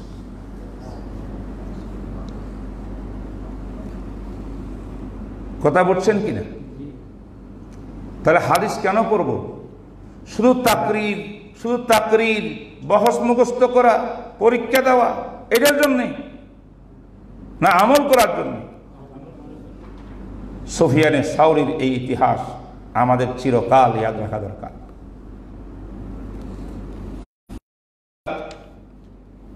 দর্শের ভিতরে হাজির থাকা, আর একটা বললাম মকসুদ ঠিক করা, তাকরীর জরুরি, জেহেন খোলে, মানুষ বড় আলেম হওয়ার জন্য সহায়ক। আসল মকসুদ তাকরীর না, ইবারত। হাদিসে রিডিং পড়ো, এবারত পড়ো, তারকিব করো, অর্থ বুঝো, কি কইছে মফহুম তো বুঝি ফেলছ, এটা ওরা আমল করো। এই হাদিসের ভিতরে আরো কত এলেম আছে, এইগুলো যদ্দূর পারো পরবর্তীতে এটাও তুমি এহাতা করো, বড় আলেম হও। মকসুদ বিজাত কিন্তু এই তাকরিরের বহস না। মকসুদ বিজাত হলো হাদিসের উপর আমল করা, যেটাকে তাআসসি বলা হয়। থাকবে কিনা মনে ভাই? সুতরাং এক কথায় আমাদের জীবনের ভিতরে বিপ্লব ঘটাইতে হবে। বুখারীর দরসে বসার আগে বসা মাত্রই জীবনের মধ্যে চেঞ্জ, পরিবর্তন আনতে হবে। এতদিন যে অবস্থায় ছিলাম, বহু টাইম নষ্ট করেছি, ঝগড়া করছি, বিবাদ করছি, এটা করছি, ওইটা করছি, ন্যায়ও করছি, অন্যায় করছি। আল্লাহ মাফ করুক, মাফ চাবো আল্লাহর কাছে। কিন্তু সেহা সিত্তার দরসের ভিতরে কালা রাসূলুল্লাহ পড়তে আসিয়া আমি বুঝতে হবে আমি রসুলের সামনে বসা আছি। প্রত্যেকটি কথা আমার রসুল বলতেছেন, প্রত্যেকটি হাদিস আমার সামনে, মানে রসুল আমার সামনে। সেই হিসাবে আমি এটা পড়ব রসুলকে আমার আদর্শ উসওয়া বানানোর জন্যে। আর এখান থেকে যে উলুমগুলো আসবে সেটার দ্বারাই আমি নিজের জেহেনকে কোষাদা করিয়া জাতির জন্যে এই হাদিসের উলুম থেকে আমি জাতির সমস্যার সমাধান দেব। আল্লাহ আমাকে তৌফিক দিলে। এই কয়েকটা কাজ আমাদের করা খুবই জরুরি। তাই আসুন, আজকের দরস এইটাও একটা তামহিদি দরস, এটাও বতরে মোকাদ্দমা। 4-5টা নসিহত করলাম। নসিহত, এই উপদেশ আল্লাহ পাক আমাকে উপদেশ মোতাবেক আমল করার তৌফিক দান করেন, সমস্ত তালেবের ভাইদেরকে তৌফিক দান করেন। এই কথাগুলো আজকে আমাদের জেহেনে নাই, এই কথাগুলোর 2 পয়সার মূল্য আমাদের কাছে নাই। যাদের কাছে মূল্য নাই তারা কিন্তু সত্যিকার এলেমের মজাও নিতে পারতেছে না, এলমের নবুয়তও পাচ্ছে না। নামকে ওয়াস্তে দাওরার ফাজেল হইয়া তারা কোনো কাজে আসতেছে না। যাদেরকে আল্লাহ পাক কাজে লাগাইবে তাদের আগে হাদিসগুলা পড়ার আগে 5টি নসিহত আমাদের সন্ন্যাত করে লেখিয়ার সাথে রাখতে হবে। প্রত্যেক দিন এক একবার ইয়াদ করতে হবে। আরেকটি কথা বলে দিই, বলতো ইমাম বুখারী রহমতুল্লাহ আলাইহি বুখারী শরীফটা লিখছে যে কেমনে লিখছে, একবার গোসল করছেন, প্রত্যেকটি হাদিস কিতাবে আনার আগে একটা গোসল করছেন, 2 রাকাত নফল নামাজ পড়ছেন, আল্লাহর কাছে ইস্তেখারা করছেন। উনি যে হাদিসটা লিখতে গিয়ে এই আমলগুলা করছেন, আমরা তো হাদিসটা পড়তেও আমল করা দরকার। কারো পক্ষে এটা সম্ভব হবে না। এটা ইমাম বুখারীর বৈশিষ্ট্য, আল্লাহ পাক ওনাকে সে তৌফিক দিয়েছেন। কম পক্ষে আমরা প্রত্যেক হাদিসের জন্য যদি গোসল নাও করতে পারি, প্রত্যেক হাদিসের জন্য 2 রাকাত নামাজ নাও পড়তে পারি, একদিনে যে দরসগুলো হবে দৈনিক কম পক্ষে একবার আমি ওযু করিয়া 2 রাকাত নফল নামাজ পড়তে পারি কিনা, একবার পড়লাম, নিয়ত করলাম আল্লাহ আমার তো আর বেশি শক্তি নাই ইমাম বুখারীর মতো, এই 2 রাকাত নামাজ পড়ে দোয়া করলাম, আল্লাহ যে হাদিসগুলো নবীজির পড়তেছি এগুলো আনওয়ার ও বরকত আপনি কলবের মধ্যে আমাকে ঢেলে দেন, আমাকে মুনাওয়ার করেন, নবীজির আদর্শে আদর্শবান হওয়ার তৌফিক দান করেন। আল্লাহ আমাকে ইলমের যোগ্যতা ইস্তেদাদ দান করেন। আমি একদম অযোগ্য আল্লাহ, এই দোয়াটা করতে পারি 2 রাকাত নামাজ পড়ে এবং বাউজু বসতে পারি করি ইনশাআল্লাহ, তাহলে আমাদের এই হাদিসের ইনশাআল্লাহ ফায়দা হবে। তাই আগামী দরসটা ইনশাআল্লাহ আগামীকালও চেষ্টা করব। আজকে একটু লেট হয়ে গেছে আসতে, 11:30 শুরু করার জন্য আমি চেষ্টা করব। আগামীকাল মূল দরস শুরু হবে মুকাদ্দামাতুল কিতাব, মাবাদিয়ে ইলম। মাবাদিয়ে ইলম বহুত জরুরি। বহুত ইবারত পড়ার আগে এই কিতাবের মুসান্নিফের জীবনী জানতে হবে, এই কিতাবের বৈশিষ্ট্য জানতে হবে, এই কিতাবের গুণাবলী জানতে হবে, এই কিতাবের পরিচয় জানতে হবে। এবং এটার নাম মুকাদ্দামাতুল কিতাব। এই কিতাবটা যেই ফন্নে হাদিসের, এই ফন্নে হাদিসের ব্যাপারও আমাদেরকে জানতে হবে। ফন্নে হাদিস সম্পর্কে জানা, এটার নাম মুকাদ্দামাতুল ইলম। আর কিতাব মুসান্নিফ সম্পর্কে জানা, এটার নাম মুকাদ্দামাতুল কিতাব। মুকাদ্দামাতুল কিতাব 2 ভাগে বিভক্ত, মুকাদ্দামাতুল কিতাব মিন হাইসুল মুসান্নেফ, মুকাদ্দামাতুল কিতাব মিন হাইসুল মুসান্নাফ, মুসান্নেফও জানবো, মুসান্নাফও জানবো। তো ফন্নে হাদিসের এই প্রাথমিক বিষয়গুলো, মুকাদ্দামা ইলমের বিষয়গুলো, হাদিস কাকে বলে, তার তারিফ কি, মৌজু কি, গরজ গায়াত কি, তাদবিন কি, এইগুলা বিভিন্ন কিতাবের মধ্যে ওস্তাদরা পড়ান। আমি বুখারীর মধ্যে এইগুলা বেশি পড়াই না, সংক্ষেপ দুই একটা কথা বলি দেই অল্প দুই এক সবকের মধ্যেই, তারপরে আমি মুকাদ্দামাতুল কিতাবের মধ্যে চলে যাই। সেখানে আমি ইমাম বুখারীর জীবনীর মধ্যে সময় দিই, আর মেইন সময় দিই আমি মুসান্নাফ বুখারী সম্পর্কে, বুখারী কি ও কেন, এটার উপরে গুরুত্বপূর্ণ আলোচনা আছে। এই পর্যন্ত না করা পর্যন্ত কিতাব আরম্ভ হবে না। আল্লাহ পাক রব্বুল আলামিন আমাদেরকে এইভাবে চলার তৌফিক দান করুক, যে নিয়ত করেছি আল্লাহ আমাদের নিয়তের মধ্যে কামিয়াবি দান করুক। ওয়া আখিরু দাওয়ানা আলহামদুলিল্লাহি রাব্বিল আলামিন ওয়া সাল্লাল্লাহু